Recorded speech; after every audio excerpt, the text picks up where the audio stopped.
Om Bhurбhuvah Tatsaviturvarenyam Bhargo Devasya Dhimahi Dhiyo Yonah Prachodayantam.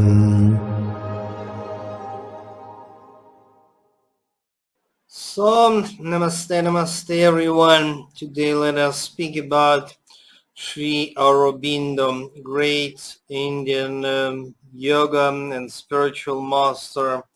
And of course, I think Sri Aurobindo, one of the most misunderstood and really not easy to understand philosopher and spiritual master. Okay, he was born something like in the second half of 19th century, and he passed away in 1950. So he received a wonderful, brilliant British education, Cambridge, etc. And then, though he was born in India in the end of 19th century, but his father just sent him to England. Then he came back, and actually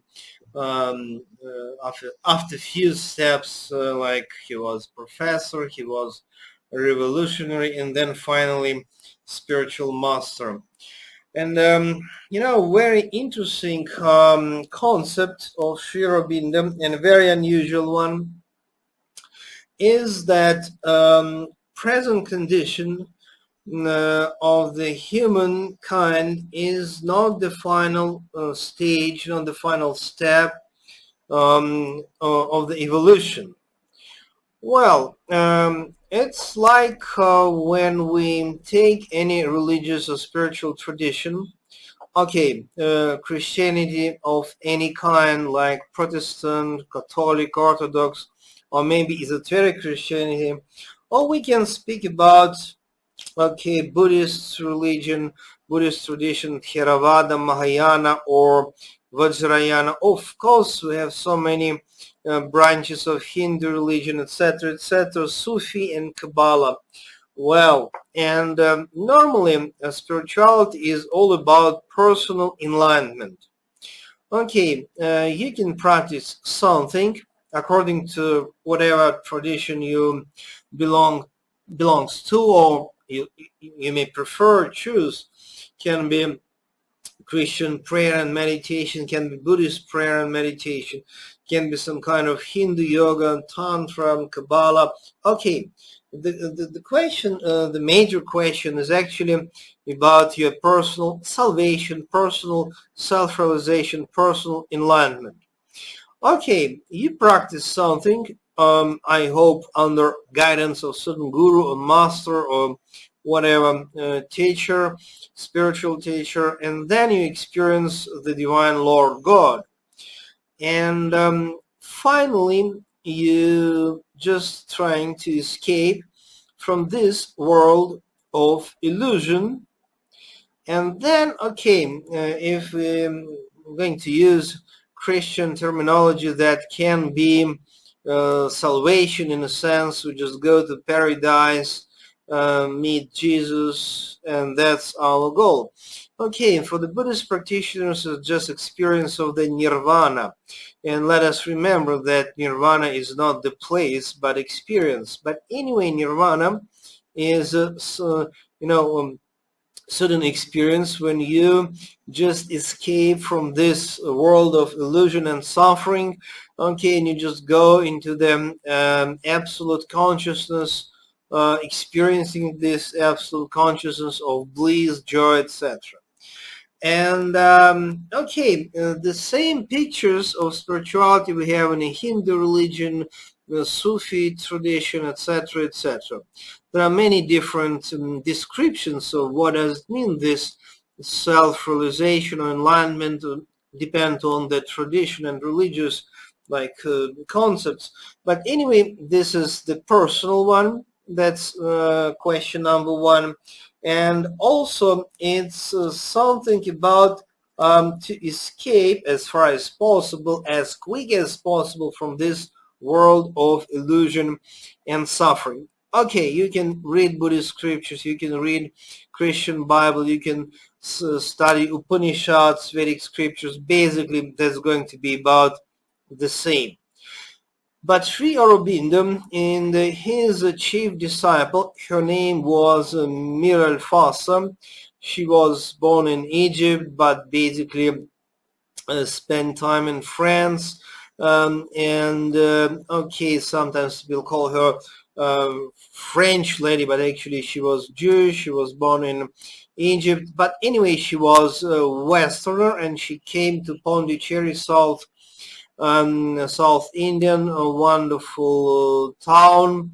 Okay, and you know what's actually happened? These two masters, and of course we can say that Miril Fasa, in the Sri Aurobindo tradition, people prefer to call her the mother.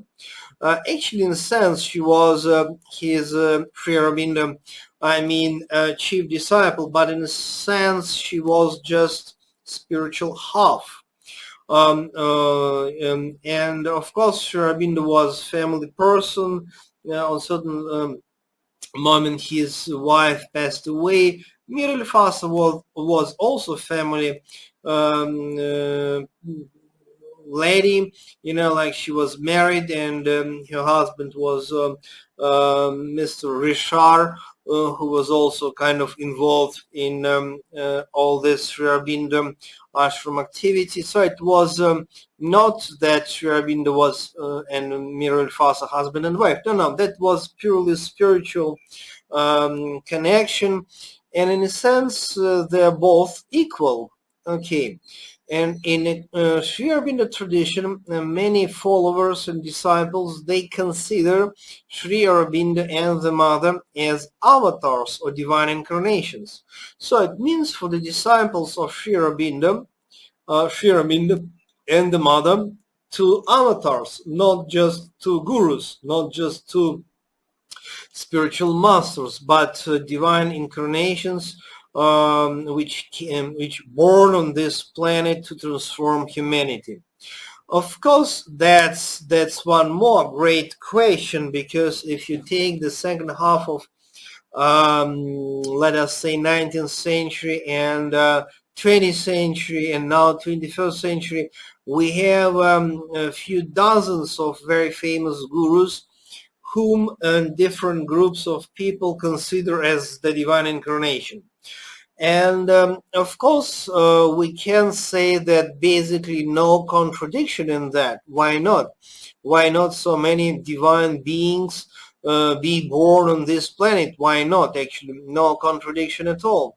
But contradiction starts when followers, disciples, devotees of each of that guru ready to proclaim that no, only our guru is the one. Of course, one of my most favorite guru is Ramakrishna Paramahamsa from Calcutta.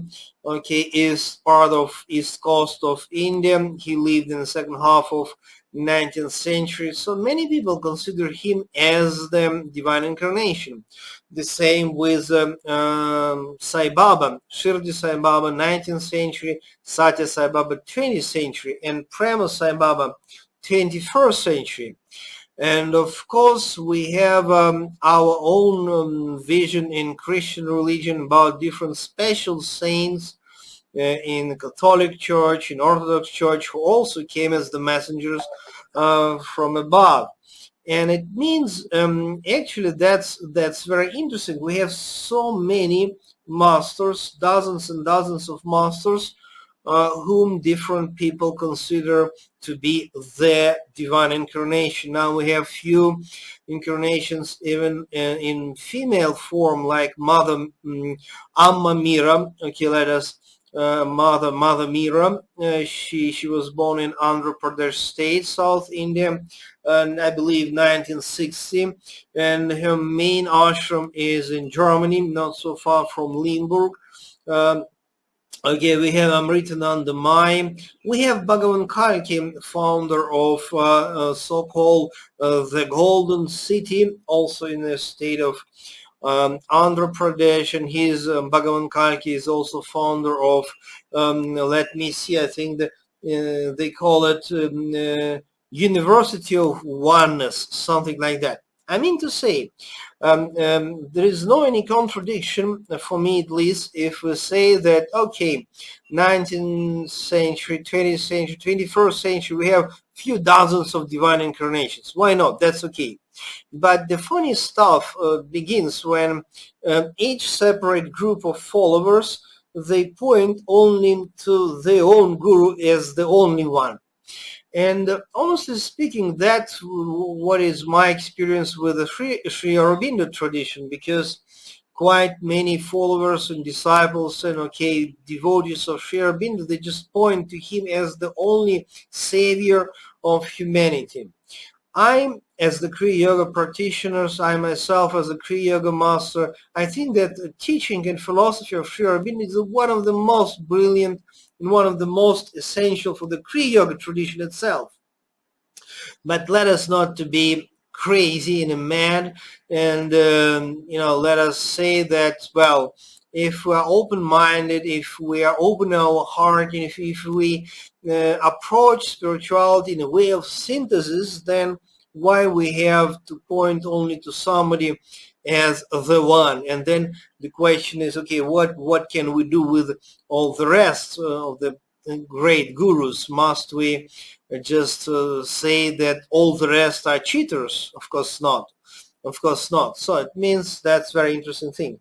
But anyway, the teaching of Sri Aurobindo and the mother was, and actually is, really very special. And very special because Sri Aurobindo told a very interesting concept, that the goal of spiritual evolution is not to escape from this planet, from this universe, and just go to whatever paradise or experience nirvana or experience Brahman and say goodbye to all this creation. No, that is not the goal, said Sri Aurobindo.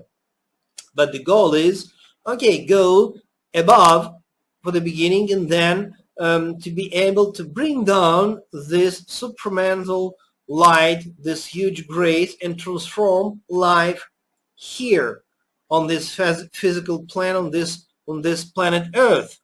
So very interesting approach, totally different. So it means highest self-realization, according to the Sri Aurobindo understanding, it's not to escape from this world of so-called illusion and suffering, but to bring divine consciousness, divine grace into this world and transform it. And it means this world is, according to the Sri Aurobindo teaching, is not the place of suffering, illusion, and all that awful things, but this world, this space, this planet actually is a stage for the spiritual creativity, for the spiritual evolution, and for the life divine here on this planet Earth.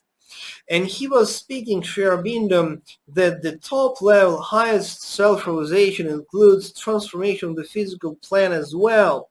It means this is achievement of the golden immortal body. So this is the biological or physical immortality. And actually we have a number of examples. Mahavatara Babaji, Ramalinga Swami, Padma Sambhava.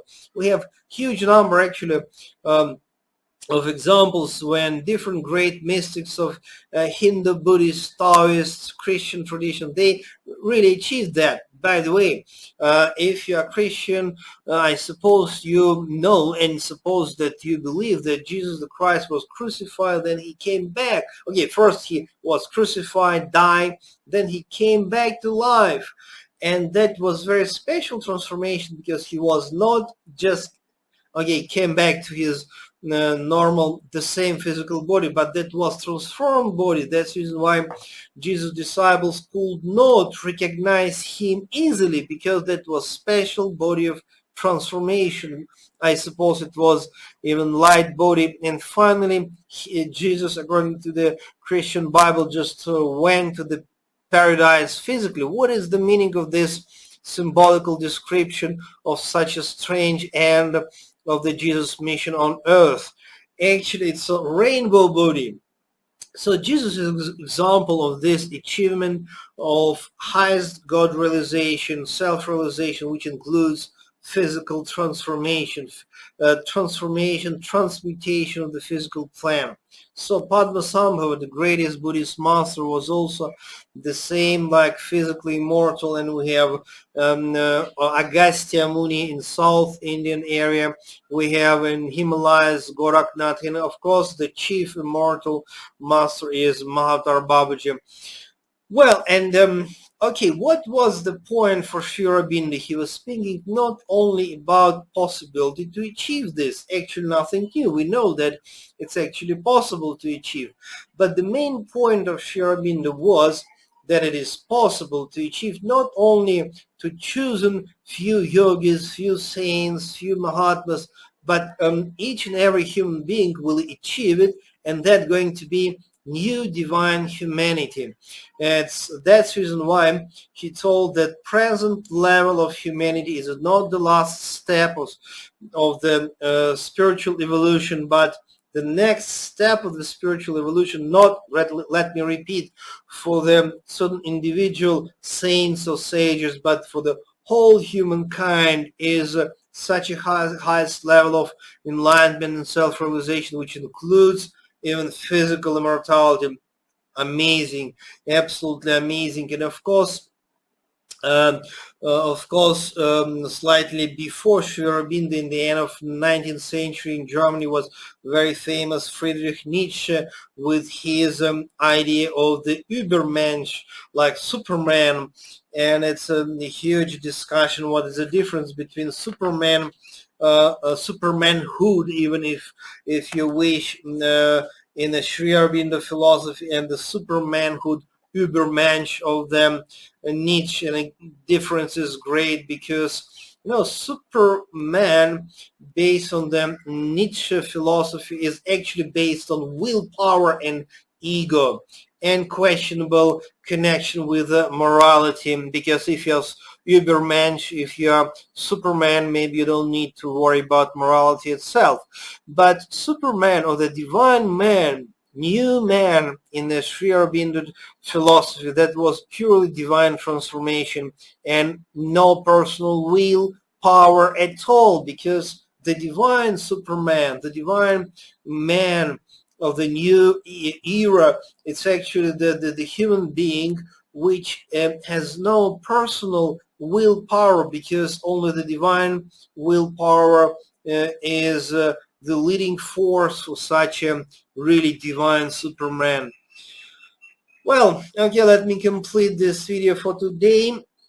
Of course, we'll continue our discussion on Kriya Yoga and Sri Aurobindo tradition. And of course, I strongly recommend you to watch my videos and leave your comments, because that's very important and interesting for me, your feedback actually. And of course, I have so many videos about Buddhist tradition, esoteric Christianity, Vedic scriptures, chakras, reincarnation, lucid dreams, and Himalayan masters. So I invite you to watch all of that videos. God bless all of us.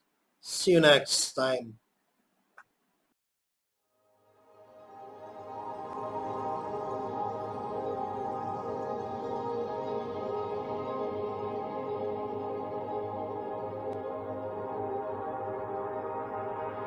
Om Bhurбhuvah Tatsaviturvarenyam Bhargo Devasya Dhimahi Dhiyo Yo Nah Prachodayantam